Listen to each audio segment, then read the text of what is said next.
والله يدعو إلى دار السلام ويهدي من يشاء إلى صراط مستقيم. Islam is for every race. Bismillah, alhamdulillah, you're watching the Beauties of Islam. And I'm Yusuf Estes. And today we've got a special program for you talking about the beauties of Islam. In the past, we've discussed the Quran, the teachings of Muhammad, and the preservation of the teachings of the scholars of Islam. Now what I'd like to do is talk about some of the history of the universities and the great centers of learning that came about and how they were also preserved. You might be surprised to learn that one of the oldest universities for Islam in the world is in a place called Cairo, Egypt. It was founded more than 1,000 years ago during the Fatimid time, and in that very university was the first ever to have a woman as the rector. She was the dean of the whole entire university, a woman, teacher, scholar of Islam. Amazing? There's a lot of amazing and beautiful things in Islam. This university is even open today. And if anybody would like to go to that university, they can put their children in there from first grade, primary school, and take them all the way through high school, and they will memorize the entire Quran and learn so many of the hadiths and have the Arabic language. Then they can continue their studies and go on to learn more and learn about the Quran. How does it come, and how are the verses in context, and how do we understand these things? Along with the hadiths and teachings of Muhammad. Something called fiqh is also explained and taught there in that school, in that university. And fiqh is something like maybe in English, schools of jurisprudence. When I visited Al-Azhar, I was shown a place where they used to have all 4 schools represented outside. It was really cool. They would sit outside, and they had their places where they would sit, and their teachers would teach them. And they were all within just a hand reach of each other. If they would like to go over and share any information back and forth, it was very easy for them to do so. Of course, now with air conditioning, you wouldn't want to sit out inside and do that anymore. But back then, you see, that was really something. This teaching is continued on along with the teaching of what's called the Sirah, or the biography of the Prophet Muhammad, peace and blessings be upon him.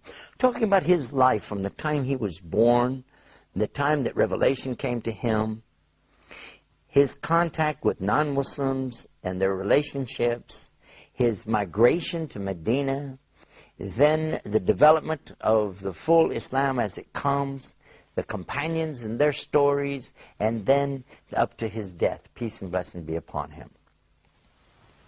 This is all called Sirah, or the biography of the Prophet, peace be upon him.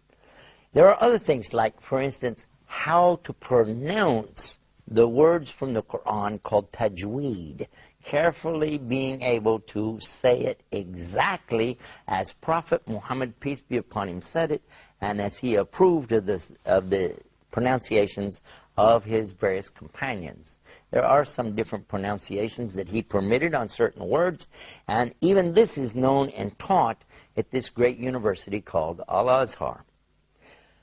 I had the good fortune to also visit another university while I was visiting in Maghreb, or Morocco, and while I was there, they took me to a place called Fes. And when I saw the way that they had preserved this whole community, the whole setting there was as though I was on a movie set. When I went in through the walls and saw how they had everything there, they even still had camels and donkeys and people selling in the streets, the little awnings that come out, the people even dressed in their traditional dress. It was an amazing sight, and I was very taken with that. Then I got to go to the university that they have there, and this university is even older than Al-Azhar. And the books, the library that they have there, so fantastic to realize that they have been memorizing and teaching and memorizing and passing this on for so many generations. It was so amazing and beautiful. And all I could think about was, I wish I had more time. I would love to enroll and go to this university. It would just be great. I did have a chance to visit with the scholars and teachers there. I found them to be very knowledgeable, impressive, humble, and lovely in their way of delivering and talking, you know. There are other places that you can find that they've been teaching Islam consistently and steadily in Mauritania, in Yemen, in Saudi Arabia, of course, Medina and Mecca, in Kuwait. An amazing place, too, is to consider the teachings that they have going on now, even now in Europe, in Turkey. Because you see, Turkey's been a part of the Islamic Empire for centuries upon centuries upon centuries. Maybe since the 1400s. And they've had these centers for learning. And again, I emphasize that the teaching and the preservation has always been exactly the same. That it's, first of all, mouth to ear, so that you know what you're saying from memory. The Quran is memorized in the Arabic language, the classical Arabic language, and then the teachings of Muhammad, called Hadith, are also memorized the same way. Now, you might be surprised to find that some of the characters are written differently when you write it down, but they're pronounced exactly the same. This is true if you compare, for instance, if you go to Maghreb, Morocco, and compare it to what you find in Saudi Arabia, or even in Egypt. Because, for instance, the letter called Fa has one dot over the top of it. But in Maghreb, in the Quran, they use the one dot on top to be the letter Qaf. And when they want Fa, they put the dot below it. You might say, aha, there's a discrepancy. Oh, I heard that maybe somebody said there could be different Qurans. All right. That's why we want to bring this subject up. Did you know that there's something about this that a lot of Muslims don't even know? And we're going to talk to you about it as soon as we come back from the break. So don't go away. You're going to want to hear about the different writings of the Quran. Be right back after this, inshallah. Islam is keeping up the pace. Islam is for every race. Brothers and sisters, to increase your iman. خيركم من تعلم القرآن وعلمه ورتل القرآن ترتيلا.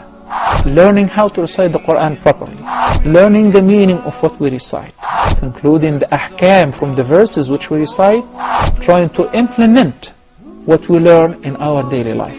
We'll listen to the participants and the guests. We'll take your phone calls. We're going to recite live. We'll listen to your recitation and we'll correct it according to the rules and regulations which we'll state in each episode.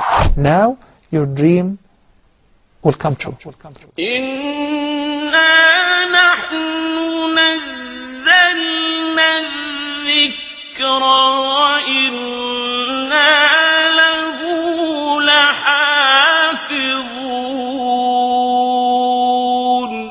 Islam is keeping up the pace. Islam is for every race. We're back and you're watching the Beauties of Islam, and we've been talking about preservation of the information of Islam. We've been talking about the universities, the institutes, schools of learning. And then, just before we went to break, I decided to give you a little taste of something to keep your curiosity piqued. And that was a subject about the different writings in the Quran. And how could it be that there are different Qurans? Well, in fact, you can go to the museums where the Quran is still preserved today. And what I'm talking about here, it's preserved two ways. When I was visiting in Istanbul, in the Topkapi Museum, which is really now set up as a museum, but it used to be a part of the Caliph's compound. It was a very beautiful setup that he had. And now they have such things on display as the swords that were used by the companions and different clothing and articles and headgear and so on. It's all preserved there. One of the things they have is the text of the Quran, written out by hand, of course. It's long before printing presses.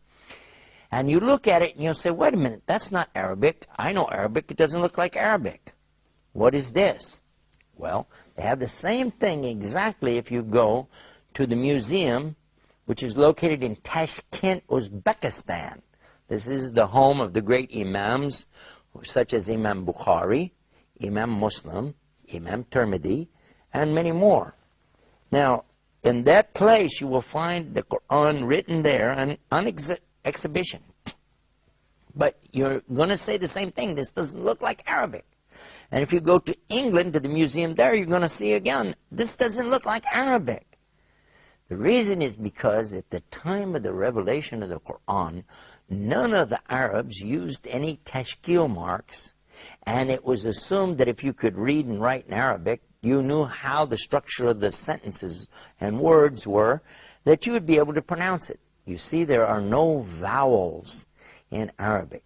This is also true of the Hebrew language of the Bible. There are no vowels. These were added much later, what's called vowel markings. And then you substitute different consonants to represent vowels. Kind of like in English, the word try, T-R-Y, the vowel is the consonant Y. And so in the same way in Arabic, you would find the ya sound used to pronounce the sound of A, like the word bait has that ya used to represent the vowel. But for those who are not familiar with the structure of language, they wouldn't be able to do that. They might pronounce it wrong. And this is not acceptable for Quran. It might be for hadith and teachings of, just Arabic itself and talking about stories, but when we're going to talk about the Quran, it has to be exact. So how can we do that? How we preserve it? Well, what they did, they used marks. They put these dots so that if you saw a round circle, you could quickly tell the difference without knowing the size of the circle, how it compares to another circle with a bigger tail on it, and so on. They would just put one dot above, which was the sound of fa, like in fan, or two dots for the sound of cough, like in QU that we use in English. Don't have it in Arabic in English. But each one of these, like a dot below the line would be a ba, like in bait. A dot above would be noon, the sound of N. And then two dots, ta. All of this was added. It was not in the Quran in the time of the companions because they didn't have it in the language yet. It wasn't there. It came in the next generation. So in the 7th century is about the time that the Muslims began to add what's called the tashkil, the harakat, to these letters. Now, it was after that that the Jewish Maseratis began to add their tashkil to their text, and that's why it's called the Maserati text. Prior to that time, they also had none of these markings. Another thing that they did was to put something over and below the letters so you knew to pronounce it with the sound of A and E and U. Otherwise, again, I'll repeat to you, there are no vowels in the Arabic language. So this is how they made it for the non-Arabs, made it easy for them to begin to correctly pronounce and teach and memorize the Quran. That's why you find these differences. However, when you hear the Quran recited, you'll agree, as many millions have over the centuries, there really is no difference. Whether I hear it recited in Al-Azhar University in Cairo, or if I hear it in Fez, in Morocco, or if I hear it recited in Istanbul, in Turkey, or if it's recited in Malaysia, or Indonesia, Pakistan, India, or even in a place called Texas, where I'm from, you'll find it still starts with a ba and Bismillahir Rahmanir Rahim, and it ends with the scene at the very end of the Quran, Minal Jannati wan nas. All of this is preserved exactly letter for letter, word for word. And it's because of the efforts of these great and wonderful teachers of Islam and their universities and institutions that have been going on century upon century. Today we have these places of learning, madrasas and the mosques or masajid around the world, and also these Jamia or universities. All of them are there for anyone to go and learn. And by the way, you don't have to be a Muslim to learn about Islam. You're most welcome to come explore and enjoy the beauties of Islam. Remember to visit our website, beautiesofislam.com. Until next time, peace. Salam alaikum. Islam is peace. Islam